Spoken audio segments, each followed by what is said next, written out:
text me if it drops the call now. Hey everybody, welcome back. Well, this is exciting. So one, I'm tired of hearing everybody say that I'm a great presenter, and I'm like, I'm really nervous. Dude, every time I get here, I'm like, I've been sweating for 2 hours back there in my seat every time I think about doing this. And it's goofy. My hands shake and my voice shakes and all this stuff. And so a lot of what today is going to be for me is an exercise in vulnerability. Awakening to accepting who I am, what this journey's meant for me, my place in the program, has been kind of working my way away from this idea of performance or expectation, and so I might just be all gestalt and call it what it is often here in the moment, like how uncomfortable it feels. Yeah. So I do have an agenda today. I'm going to do the speech thing. I'm going to tell you guys how I've changed, at least in some part, in some way. An hour is too short for 2 years. But there's this linear process of growth that occurs. I put it in quotes because I don't think it's linear at all. I think it's more like an explosion or a firework or something kind of undefinable. A case presentation.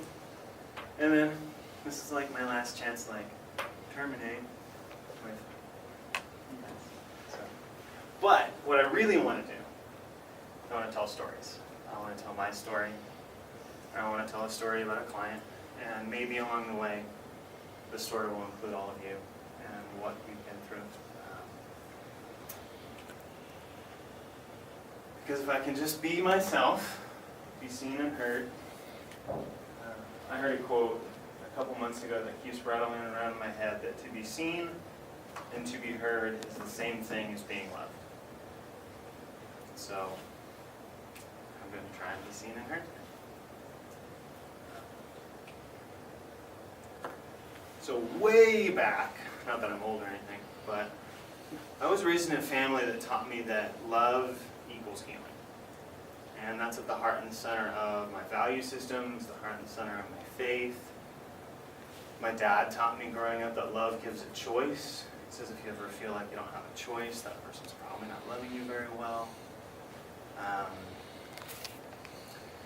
And so walking that out over the last 30 years, long before I came into the program, long before I even really worked any jobs outside of my family, I had opportunities through my belief system to travel all over the world and do music and interact with different faith communities and become a part of tribal dance in Africa and part of the indigenous Indian tribes up one of the Amazon tributaries, to do medical clinics and classes clinics and church services, to be with orphans, to kind of have a world a lot bigger than a homeschooled small town Grants Pass guy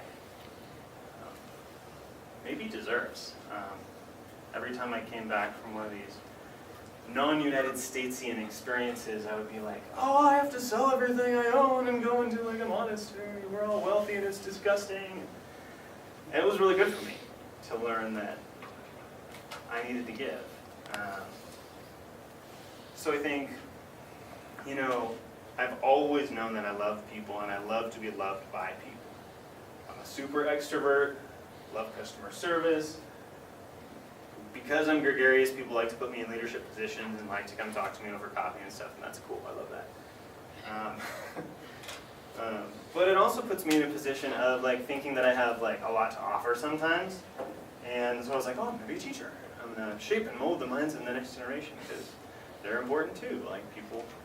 People cared about me, so they're worth it. And that's cool. But there was a lot underneath that, motivating that I'll get into a little bit more. But if loving people is healing, then when I kind of turned my heart towards counseling, it wasn't any different for me. It was just a different way to love somebody. And a way of maybe impacting a whole family system or a whole value system in a way that maybe could shift cycles of poverty or cycles of abuse. I like that. I like that idea. I'm not being necessarily stuck within a system, although then I found out all about these systems that oppress counselors, and I was like, oh no! We'll see what I can do with that. But there was a 5-year process that led to me getting into the program that is pretty much impossible. Like, that never should have happened. When we studied planned happenstance in career counseling, I was like, oh yeah, like that's how I believe the world works because of my faith. And I just kept saying, okay, this sounds cool. And I ended up here. So a part of me even thinks that it was a 1 chance in maybe 1,000 for me to end up here. I'm so glad. Part of me ending up here by accident or by purpose was that I was like, yes, I have a handle on this. I know what I'm doing. I know where I'm going. I know myself well. I can see the future playing out for like the next 10 years. I didn't know what I was talking about. But some of the things that happened to me in the program was that I learned to get to know a lot of you in human growth and development. I learned some new things about myself. Ethics and roles really kind of hit me in the face, like, here, you need to be responsible for people's lives. And that was a good wake-up call for me because I didn't understand the seriousness of counseling until ethics. Being a client in personal and group counseling was a joy to me, both experiences. My thing that I tell people is everybody should do counseling. I don't care who you are, what your background is. If you have problems, it's an awesome experience. And I love telling people that. In multicultural counseling, I thank several of you for being patient with me and helping me walk through my upbringing and my background and explaining to me concepts like privilege and power in ways that has helped me be a little less obtuse and a little less insensitive. I never would have happened without people's specific investment in my life. And then community counseling this last term has really shaken a lot of my beliefs. I think in counseling as like an institution and in the systems that we're a part of. And so I've come to question a lot of the things that I've learned in the last 2 years, surprise. That was all awareness-based stuff, which I think supports the development of skills. Learning the theories and having my mind expanded and kind of seeing how my faith and my upbringing and my beliefs about people all fit into the little boxes that we like to call theories was pretty interesting. Getting comfortable with asking people, how do you feel about committing suicide? When was the last time you thought about that? Things I could never imagine asking in the first term. It's normal.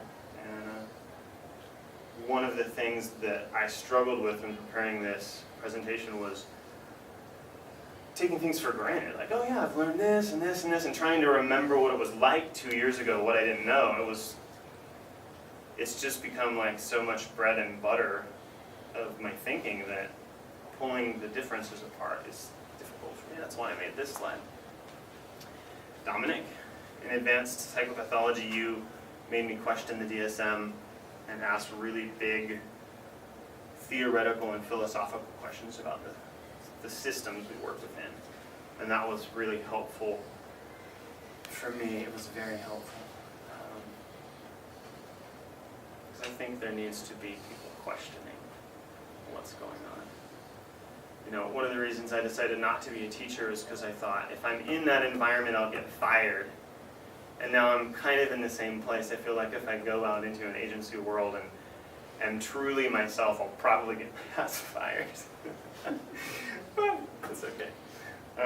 In substance use and psychopharmacology, motivational interviewing was one of the skills that I picked up, and it works so seamlessly with a lot of like my preconceived idea about positivity and strength-based training and like loving people that I was just like, okay, this is a new tool. And I use it all the time at Phoenix Counseling Center because most of our clients are ambivalent and lack motivation, at least on the surface. You have to really dig and mine their motivation out. And treatment planning is like that. The whole idea of this golden thread, the reason why we do what we do, enables me to connect my heart to my theory, to my practices, to my skills. And yeah, of course we have to do paperwork. I'll talk more about that later. Assessments to me are just limited tools to help us help our clients. I used to think that they were really big fancy things that told us a lot of information, and I think that they're really limited. Because all the time, working with a client, someone will mention something, I'm like, wow, that wasn't on the assessment. There's nobody that screened for that, but this is a key factor in what we need to address. I'll skip that stuff. It'll make more sense in my story. So, the only way I can really make sense of the world is through my own eyes. It's the phenomenological perspective that I love. And I've learned that what I see is temporary, fragile, and usually mistaken. It's some version of the truth. So, the first thing that happened was I showed up here, and I was like on this professional kick. I had just spent a year being like a development assistant for a nonprofit, and it was all about going and talking to people and recruiting people and making connections and a lot about this whole idea of image and presentation. So when I came here, that was the role that I took on, and almost to the point where I lost myself for a little while. I was spending almost 40 hours a week here because my wife was working in Ashland, and so I was on campus like 32 hours a week. And I was the GA a lot of those 32 hours. I wore dress clothes for the first 2 terms here every day because I really cared about what people thought of me. And I was super helpful all the time, like probably annoyingly so in some situations. And I joked about this with some people, that what I was really doing was earning favor with as many people as possible. So when second year arrived and things went crazy, that I would have a bunch of favors that I could call in. And it wasn't until second year that I realized how serious I had been about that. And it's kind of an uncomfortable feeling to know that I was almost manipulating situations interpersonally to gain traction. And that's not all it was. I was also building friendships in a theoretical orientation and learning that I didn't know a lot. But there was a piece of that where I was getting something that I needed from others. I started to work with my first supervisor, Taffy Clark Pelton. So good. And she believed in me in a way that was unique for me. Like, she was like, oh yeah, you can do this, you have these skills. And she started to look past what I was afraid of talking about, which is all the things that I was like, oh no, this is wrong, and I just totally messed up with this client. And she taught me the value of bringing in the worst parts of supervision. She really appreciated that. But she would also stop me and say, that was maybe not the best thing you could have done, but, and she would help me like work that into a new situation or a tactic for the next week. And so I gained a lot of confidence through her, just kind of learning to be myself, settling into that. But I also started to compare myself to a lot of people in supervision. And the types of people who can have an imposter syndrome are all the smart, successful people you think that have their shit together. Because I think where we all were at that point. And it was interesting because I wrote my orientation paper and I knew who I was, but I didn't have any research background, and I didn't really have any personal experience with counseling. I didn't have any personal experience with mental illness. I didn't have all this stuff. And I just looked at all of you and I thought, they all know stuff that I don't know. And it took me a while to get over that. So spring rolled around and all the group projects, they were way too much, right? Way too much to deal with. And I started to get really tired of pretending to be this professional person. Some people who aren't here, actually, I went to coffee with some of you and talked about what it was like to kind of pretend to be a counselor. We really didn't know what we were doing. And the idea of these different faces that we wore, and how it was okay to kind of put those together maybe, and be okay with doubting ourselves. And that was super healing for me, super helpful. And so I kind of let go of the graduate assistant and stopped being all that helpful in spring. And it was fun. It was so much better. I started to get to actually know people in a totally different way and to really appreciate people and laugh with people. And then doing group work with you was a fantastic experience. And you helped me build that trust. And so, you may not have known this, but before I came to the program, I called myself Tom for 29 years. So when I came here, I was like, nope. New season, professionalism, new name. And so I started to feel a lot more like myself. And to tell you all about the parts of my life that weren't professional. To talk to people about my wife and hiking, and my little sister drew me that, because that's kind of me. Like, I love driving convertibles. I want to buy one. I love to be goofy, and this is really me. And the more I was me, the more you guys accepted me. And that started to crack me open in a way that I'm still benefiting from. It was at the end of spring term when one of the second years gave me my assessment results from when I did Doug's class with her. And she waited until the end of spring term to give me this assessment because she was confused by the results a little bit and thought that I would be confused. I scored so high on this area of faking good that typically the assessment results would have been thrown out. I was like, I'm not a faker. I'm not a liar. And she's like, no, you also scored super high, like way too high on consistency. And so it seems like you really believe that you're supposed to be faking good. And you might not actually have an accurate understanding of who you are as a person. And I was like, oh, no. And I thought about that.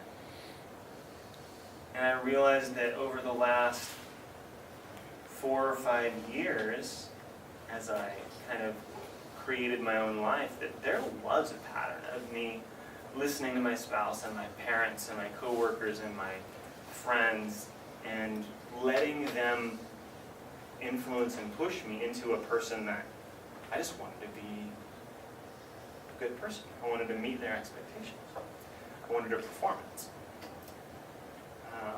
So I could be accepted.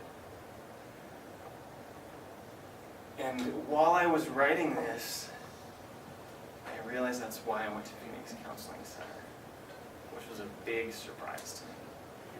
Because I went to all these interviews, did all this thinking, and Jackie made me feel accepted when I met with her. So I made the biggest decision of the last year based on an internal feeling that I had no cognitive understanding about. It was like, what?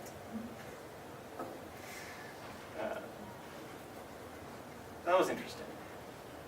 During summer and having no break and not being the graduate assistant, having a lot less structure and thinking about this self that I wasn't sure I knew who it was anymore, I began to identify a lot of pieces about me that I didn't really enjoy and I didn't know what to do with. That's the Agnes part. An awesome highlight though was getting to celebrate my 30th birthday with many people here in the cohort. Super cool to just be myself outside of the program with family. You know, when internship started, Phoenix Counseling Center is a little bit like jumping out of the frying pan of school into a fire without fire protective gear. It wasn't all that sustainable, And I didn't really realize that until recently. But, you know, doing 50-hour work weeks and overextending myself, the only solace that I had was the people that I was at internship sites with and here in the program.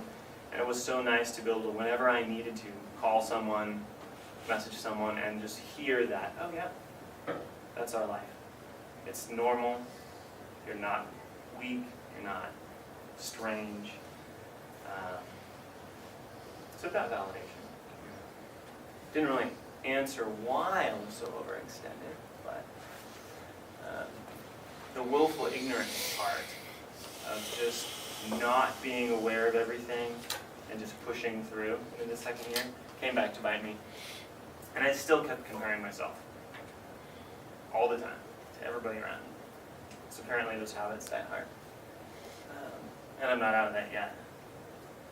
The next part of this deep crack that I went a little bit into was Rob introducing me to a personality construct called the Enneagram. And I'm this 3 guy who spends their life wondering who they are and letting other people tell them who they are, and then trying to meet all those expectations so they have value. And I was like, what?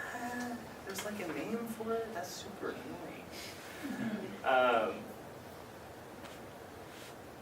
Finding out that a lot of who I was at work and school was a function of wanting to belong rather than a function of being authentic was hard to swallow, but accurate. And I didn't really do much with that. I kind of ran from it. Ran from it into winter term, refusal to accept a lot of that stuff, and some exploration. I thought my internship job was easy, and then in winter I found out a bunch of paperwork stuff that I was supposed to have been doing all fall and didn't know, and then from then I've been behind in certain areas of paperwork, and kind of open about it, kind of not. It feels shameful to be behind in paperwork. But I didn't do anything with it. It didn't teach me anything because I didn't choose to grow from it. And so practicing authenticity, I learned that I could be honest about stuff and not be authentic about it. Be like, yeah, I'm not doing my paperwork. That's the truth. But that's not how I felt about it. And so kind of diving into that more has been, tough. Trying to advocate for what I need at my internship site. It's pretty interesting. Or what I think I need. And then Karen and I coined this phrase down at Anaheim of being a critical self-destructionist. And I think about that as the ability, it's very existential. Like, if my life was a box of Legos and I took apart everything that I was, and then I just like sorted through the Legos, and I was critical about each Lego piece, I'm very good at that. And then I can decide what pieces other people want to see. I put those back together into a Lego sculpture. But all these other pieces of me get left out. Anaheim was fantastic. Getting to spend a week with peoples and just doing this professional exploration on a level with people out of programs and late dinners and drinks and laughter and conversation. It was just a chance, again, to be myself. So I had all this stuff rolling around in my head from David White, who Dane read one of his works on friendship when he presented, and identity and acceptance and chasing this place of being kind of stuck between who I thought I was and where I wanted to be. And I came back from the conference and got some random 102-degree international flu, couldn't sleep, and something happened in me.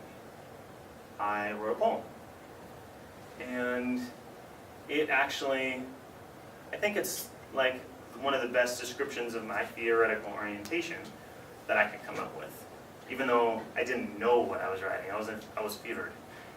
And so I wanted to, no, in a second, I'll read you that. This is how I started. You guys know that my wife thinks Stitch is my spirit animal, or at least some of you know that. The whole process of going into my personality and questioning a lot of that was really like having that onion peeled for me, and I think that stress was a big part of that. And so kind of where I ended up in the middle of winter term was here. A lot of things that I really put value on and put myself into just got nice diced up into these chunks and pieces, and I didn't really know what to do.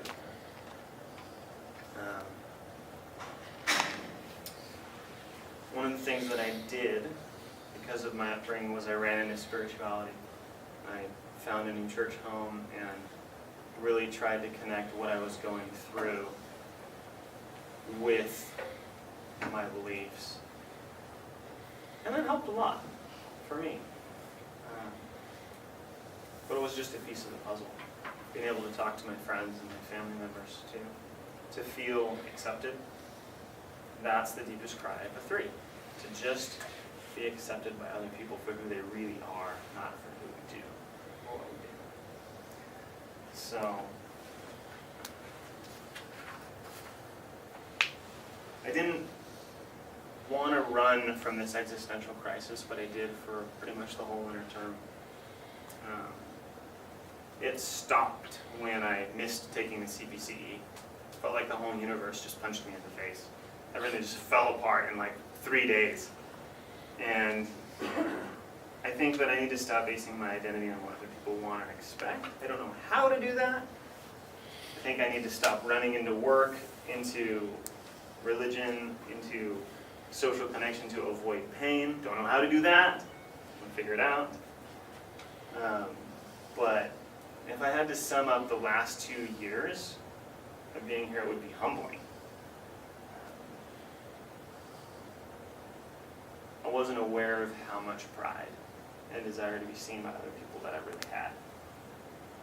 Driven by accomplishment and pursuit of success, while all the while presenting myself as someone only motivated by morality and spirituality. So I'm stuck between knowing who I am and not wanting to care about who I am. I'm stuck between doubting things that I've believed my whole life and wanting to doubt those strengths. So, this is what I wrote.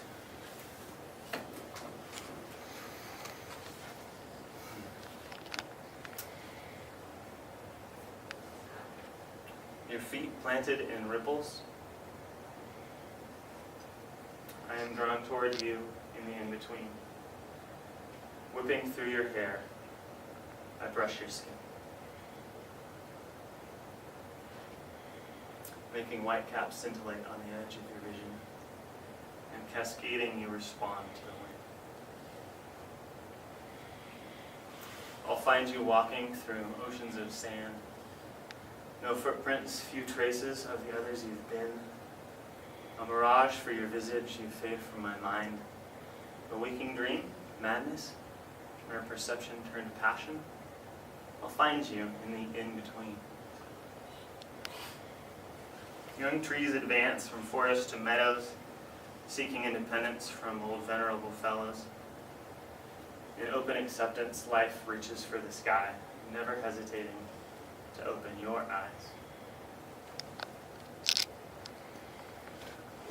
Your vision births songs of longing, and like a melody notes spring from a swift running brook. Listening, and hear meaning cascading forth, each drop refracting and reflecting your worth, as you are a path to the in-between. The earth remembers your dancing, shy like a deer. Your silences are broken in the in-between. Your image refracted and your being unclear. I'm content to whisper in the ear.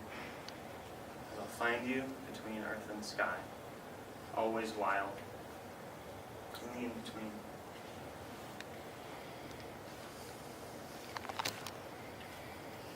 And I think, like a lot of works, I didn't know where a lot of that came from, and I've done a lot of thinking over the last 6 months.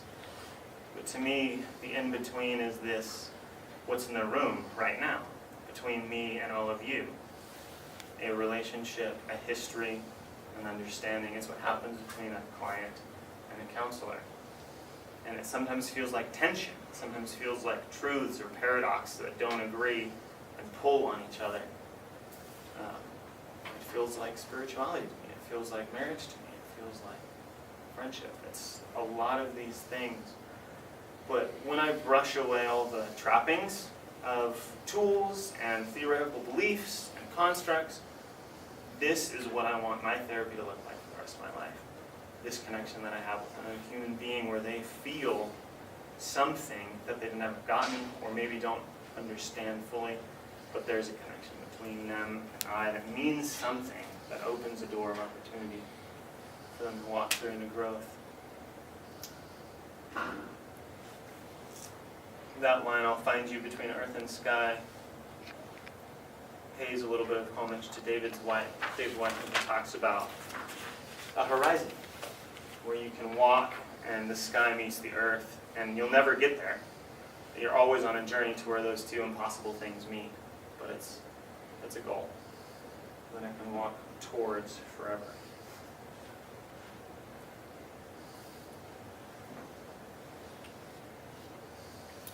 So, my client, I feel like, is a parallel process for me. That it's impossible to talk about a client without talking about myself, and vice versa. And so, we'll do the stuff, and then I'll tell a story. And I would love it to get just feedback. If you hear things that resonate with my story and my awareness and my awakening away from acceptance, then just stop me and point it out. So that'd be kind of cool. A little bit more interactive. But I chose Carol at Phoenix Counseling Center partly because of how I met her and this unique experience of termination for us. She taught me a ton about working with DHS and wraparound services, collateral information, ethics, and what happens when conflicts occur in the alliance. She was one of the first clients I got in September.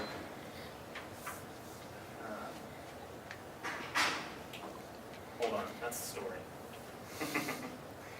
She's a 29-year-old heterosexual female who identifies as DHS involved. She had an SO who got her into methamphetamine use just before her pregnancy, and her SO did not moderate their use. Carol did, and so then this whole DHS case was open around their child. Her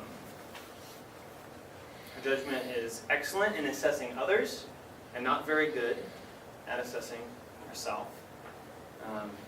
Okay judgment, except in the areas of shame and self-worth and honesty. Carol found herself often wondering how she could present herself to others to be valued. She was always engaged in session, always cooperative, unless she was overly emotional because someone didn't value her. And she was pretty good at exploring things unless it was related to a fear of rejection or perceived failure. Her mental status exam was pretty normal, although she was often distracted or anxious. Sleep deprived because of her newborn child. And pretty focused on the here and now, actually able to engage with emotions and outside pressures. A lot of logistics in her life we covered. She's from a middle-class, wealthy family and identified herself as the only black sheep. Said everybody else in her family owns businesses. And she lost her career when she started using meth. She doesn't get along with her parents because, and here's a direct quote, "My home atmosphere was privileged. There was no expression of love except, here's a cake, here is a pony. It was so much gifting that there was no emotional love." So, as you can imagine, her self-efficacy was pretty low, and then her values and hot thoughts revolved around personal appearance, and this focus on image, which actually came up during her therapy.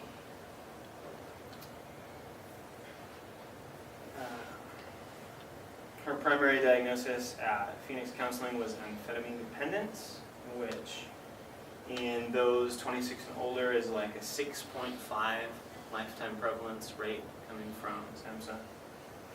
And as I was looking into this, it was interesting to note that there are pretty big gender differences in either decision to use methamphetamine or the reasons why they use methamphetamine and how quickly the use would escalate for certain behaviors. Some cannabis use in early remission. And then there were some mental health diagnoses, and that comes into play in the story in a minute. But back to the substance use, impaired control, social impairment, risky use, and then the pharmacological effects on the body, the withdrawal or the tolerance. Those are the symptoms that were associated with meth use. And those diagnoses were assessed in April of 2017.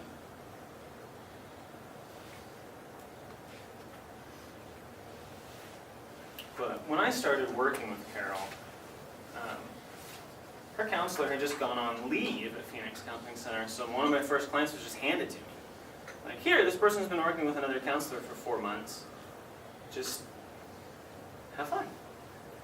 I didn't know what I was doing. I didn't have to do an assessment or an intake, so I just jumped right into therapy. And we had this really wonderful bond the first week.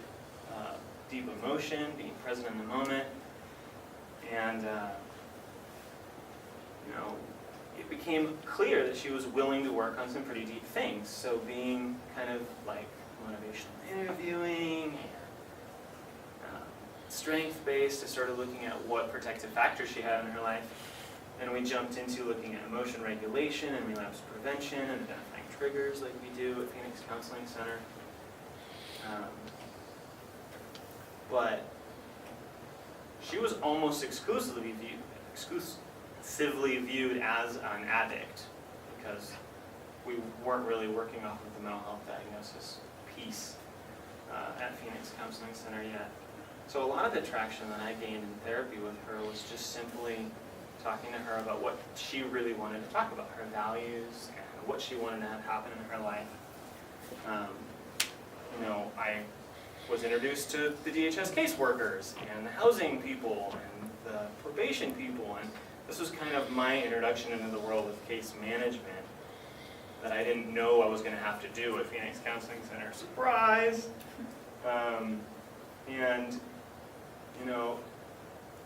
We worked together, I think, for 2.5 months. I was just doing my best. I didn't really know what I was doing.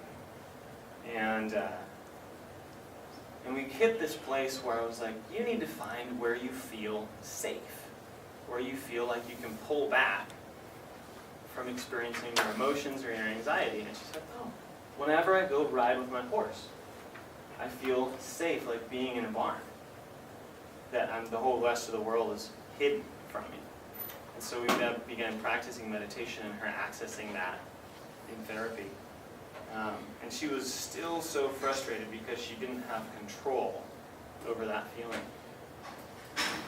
So we just met, and I said, you need to do that, we need to keep going. And about a month into her of just feeling so lost and so stuck that nobody was listening and no progress was being made, her whole life changed.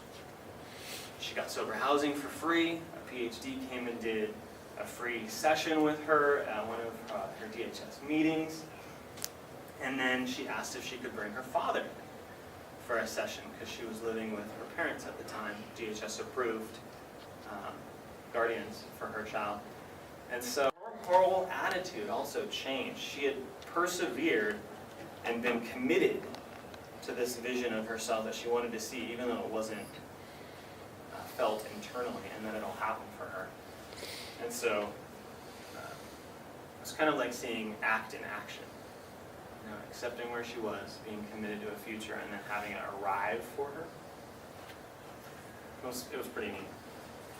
Some of the stuff that was really hard for Carol to deal with was having me confront her about a couple relapses. And that was a new experience for me as well. I felt like that was a huge risk to take. And so I would consult with Jackie and talk to her about what's the right way to do that gently. How do you not drive somebody away by telling them they're wrong? How do you be the bearer of bad news like that? But I have to give props to Carol because she could hang in there and listen, and she chose to be accountable for both of those relapses and communicate to her support team and her DHS staff. And so she didn't lose the things that she could have lost.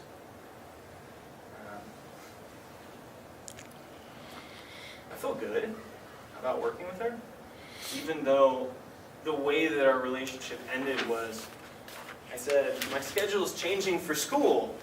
I have to see you on Thursdays instead of Wednesdays. And she said, I can't. And she went back to her other counselor that I had her from given to me. And it was really odd to be like 1 week they're connected, their alliance and everything, and then just, and I haven't seen her since. I'm not there when she's there on any day. I don't really know what's going on with the client. But it did teach me how to trust the therapist I'm working with. I feel good about the therapy I did with this person because this counselor came and said, hey, this is the progress I saw in the 6 months I didn't have her on my caseload, and I'm going to continue to work with her. I'm like, okay, I don't have to be bummed about saying goodbye to this person. 2 things that I would do differently with this client is, so when I wrote my first case presentation on this client, I went back and read the assessment, and they had mental health diagnoses that I didn't see the first time I read the assessment. And I was like, oh my gosh, look at all this information, this collateral information that I didn't know. And the first relapse this person had was exactly 3 months later from her first relapse. And then the second relapse was exactly 3 months later past the first. And I was like, oh, bipolar 2, 3-month cycle, possibly, depression, mania, meth use. Kind of hard to pull that all apart. But if I had known that and had the skills to deal with that earlier, I would have. And that's one of my regrets. And then I think I would incorporate more spirituality, because about 4 months in, this client expressed that part of her having all these things good happen in her life was that she had, quote, come to Jesus moment. And she reconnected with her family and her church in a way that made her feel really valued and really connected. And so I would probably ask about that earlier, but I didn't really think that was okay. And so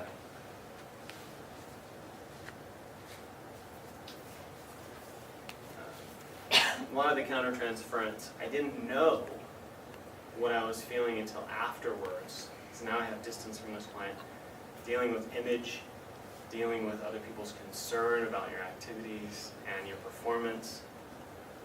Sometimes I wonder if the therapy that I was doing with this client had more to do with me or more to do with her. So it's a good thing for me to doubt where that comes from. So where that leaves me now, at the end of the program, in terms of competence, is I'm just way more okay with saying I'm a beginning therapist than I've ever been. I really don't know what I'm doing. And then this is one of my belief statements about faith, about therapy, about my knowledge, about myself. If I can't question it, then it's probably not something I actually believe in. So if I'm not willing to look at it, it's not all that important. So Yoda says, I should unlearn everything I've learned in this program so I can become a good therapist. That's actually a quote from Esther Perel as well, down in the Evolution of Psychotherapy conference. She said, I had to learn everything over again to become a really good therapist. I think to just be in a place of acceptance, to know that where I am doesn't have a name, I don't need to know what it looks like, it's fresh and it's new and it's present, but to be a beginner's, the place of a beginner's mind is zen, is peace, is faith. I'm okay with that.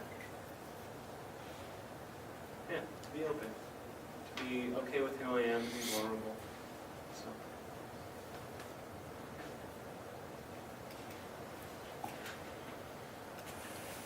Questions? Yes. Where do you see yourself working in the future? In the, let's say like 5 years. 5 years.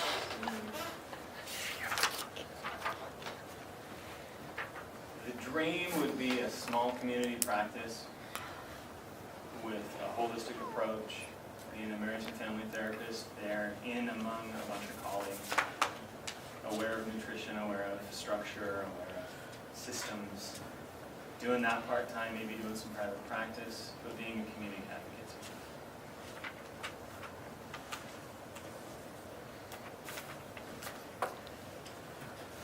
So, you talked about this a little bit, but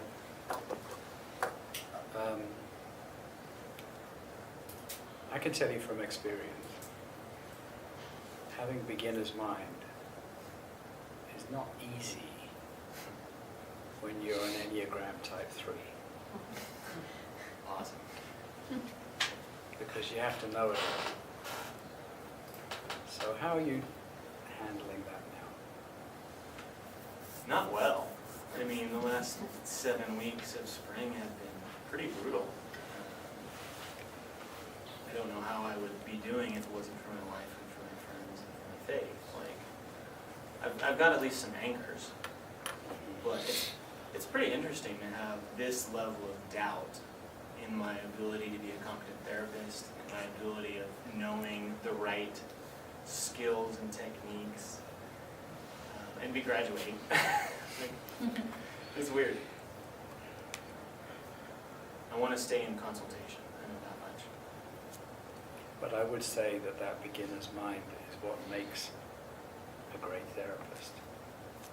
It's not knowing it all. Right. It's not knowing it all. Yes. Right. And knowing that you don't know it. Yep. I definitely know I don't know it.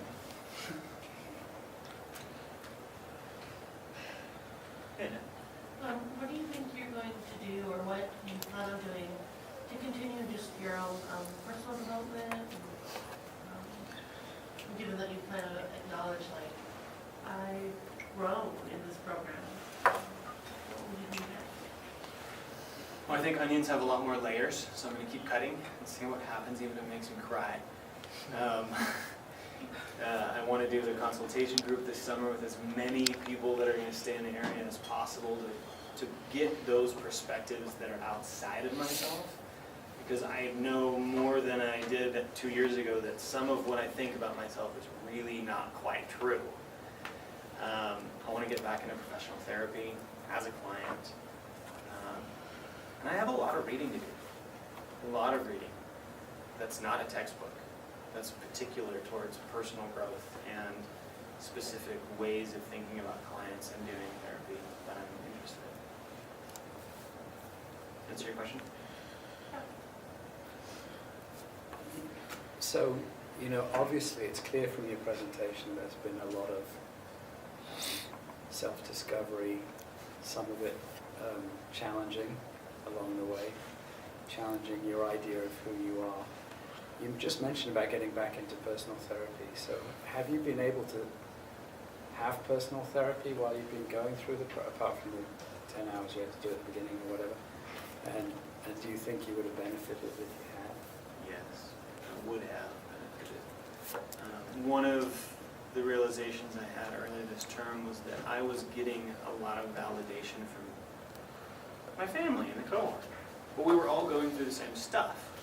And so I just felt like that was helpful, but it wasn't perspective that was going to help me respond in like a really abrupt shift. Like it didn't have the distance from the program that it was helpful. It was helpful in making me feel okay and surviving. But I think going through personal therapy the second year would have, I might have learned a lot more. And I might have learned some of these lessons with a little less pain, a little less in the process as it was happening. Although it's tough to do, you've got lots of stuff going on in the second year. I couldn't figure out how to do it with my schedule. And that was horrible. Like, it was tough. Manny, you have a question? I just wanted to say, I feel kind of privileged in having the opportunity to have known you before this program and to really see your growth, you know, from who you were when we were undergrads and how academically driven you were, and to see you shed so much of that because this is so performance-based, and how you struggle with that, with not being inside that top, you know, always performing at peak performance, you know, and I just want to say, it's kind of like, I mean, and I don't need to be like condescending or anything like that, but it's like watching your kids grow, you know, that sense of pride that I have for you as my friend and colleague, in seeing you go through this massive growth just in your personal development, let alone professionally. So, yeah, just It was a shock. You- I didn't think it was going to happen like it did. yeah.